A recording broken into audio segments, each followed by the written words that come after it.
Chapter 5. In Chapter 4 we've seen that there are a lot of methods that can be used to suppress the price of gold. The main question now is, are these methods in reality being used?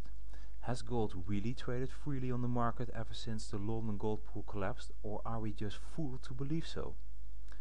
In this chapter, official documents and on-the-record quotes from bankers will be revealed that indicate that the price of gold is being manipulated until this very day. It's highly recommended to view this video in high quality when you want to read everything that is being written on the following slides.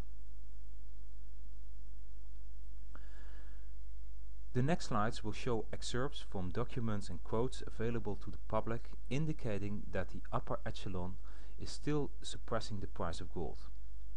The evidence will be presented in a chronological order dating back from 1968 till the present day. The evidence presented is for a large part accumulated by the members of the Gold Antitrust Action Committee, or short GATA. This organization over the years has done a tremendous job in raising the public's awareness of the manipulation of the price of gold that is being perpetrated. Now let's have a look at the evidence. In this cable, dating from 1968, the strains in the last days of the London gold pool are described. The way in which the price of gold was managed was unsustainable and had to be altered. The cable offers a detailed speculation on what would have to be done in order to control the price of gold and convince speculators that there no longer was a point anymore in speculating on the increase of the price of gold. The cable states that it should be established beyond doubt that the world financial system is immune to gold losses by central banks. The cable recommends the creation of a new reserve asset with gold-like qualities to replace gold and prevent gold from gaining value. To accomplish this, the cable proposes monthly or quarterly reshuffles of gold reserves among central banks. According to the cable, a reshuffle club should be established that would apply gold where market intervention seems necessary. These, quote, reshuffles sound a lot like central bank gold swaps of recent years, which I discussed in Chapter 4. The idea, the cable says, is for central banks to remain the masters of gold. In this quote, former Federal Reserve Chairman Volcker acknowledges in retrospect there should have been a coordinated effort to prevent the rise of gold after February 12, 1973. According to Volcker, back then it was a mistake to let gold trade freely. We understand now why, from a central banker's point of view, a freely trading gold price can be viewed as a problem. This is because a rising gold price undermines the confidence in fiat currency, and given the US dollar's role as the world's reserve currency, the US government has the most to lose if the market chooses gold over the dollar. In 2009, the website zerohedge.com released a declassified memorandum from the former Federal Reserve Chairman Arthur F. Burns. In this memorandum, dating back from 1975, it is acknowledged that the US, Germany, Japan and the United Kingdom have had a secret understanding not to buy gold at a price above the official price of $42.22 an ounce.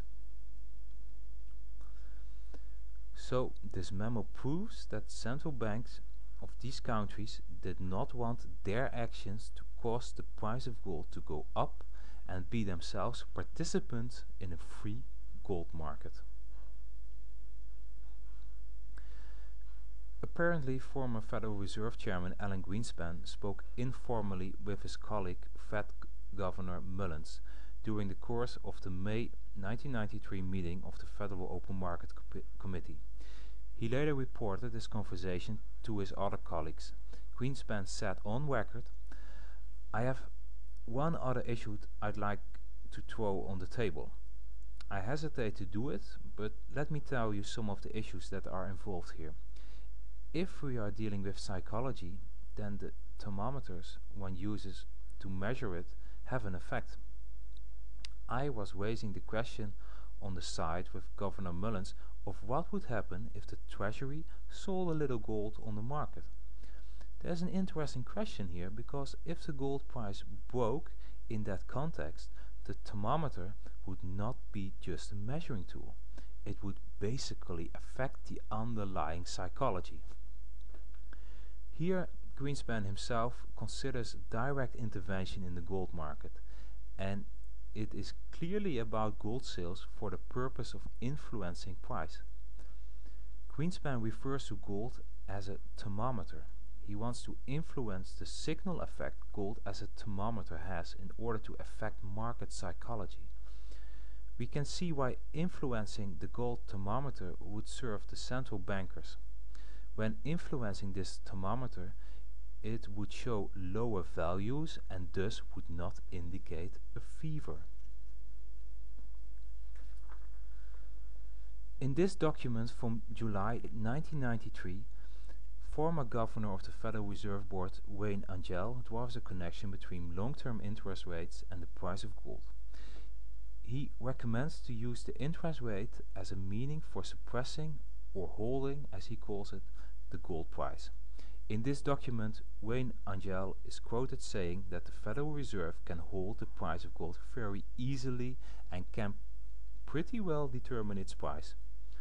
Although Angell does not talk about direct interventions in the gold market by releasing some of the central bank's gold to suppress prices, he does point in this direction by recognizing that a stored amount of gold, many times the annual gold production, is a precondition to hold the price of gold through interventions over longer periods of time. Some researchers suggest that the suppression of the gold price began a month after the July 1993 Fed meeting, in which Wayne Angell said that they could hold the price of gold very easily. We'll have a closer look at the validity of this argument later on, but for now it's enough to notice this suggestion in the time frame that I present here. The former General Counsel of the US Federal Reserve Board, J. Virgil Mattingly, acknowledged in 1995 to the Federal Open Market Committee that the US Treasury Department's Exchange Stabilization Fund, in short ESF, had undertaken gold swaps.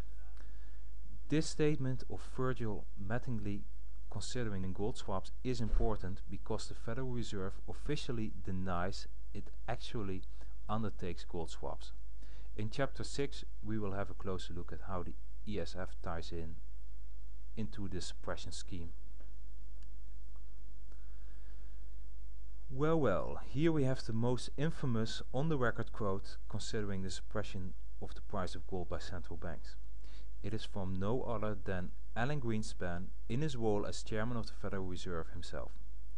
In this infamous comment in his testimony to the House Banking Committee in July 1998, Alan Greenspan confirmed both intervention in the gold market and its aim of restraining the strength in the gold price. I quote, "Central banks stand ready to lease gold in increasing quantities should the price rise." Greenspan later elaborated on this comment in a letter to Senator Joseph Lieberman describing, and I quote, "This observation simply describes the limited capacity of private parties to influence the gold market by restricting the supply of gold, giving the observed willingness of some foreign reserves, not the Federal Reserve, to lease gold in response to price increases." This appears to be clear evidence from Greenspan that central banks do intervene in the gold market, even if he denies the involvement of the Federal Reserve. In a slip of the tongue, Mr. Angell is reported stating in 1998 that the Fed had precise control over the price of gold.